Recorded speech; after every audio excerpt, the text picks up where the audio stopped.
Mga boss, may ginaobra kita yun da nga Smash 110 mga boss na new model.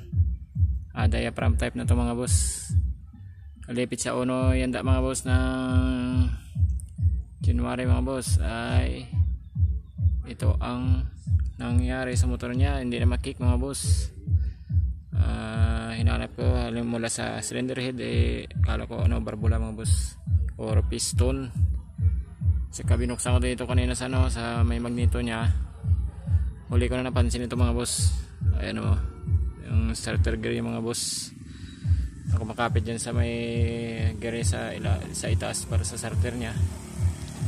Ito ay kumakapit dito sa mga boss sa Bendix. Ayan o,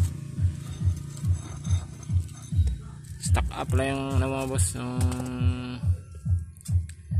dito sa crankshaft yaw. Yan, matigas siya. Kaya pag nag-kick kaya mga boss ay sumasabay. Dapat ito mga boss ay pre-wheel siya. Yan, ito yung dahilan hindi siya makick mga boss. Yan, Smash. Grabe ang depikto sang New Year. Pumilit ang iyang starter gitu.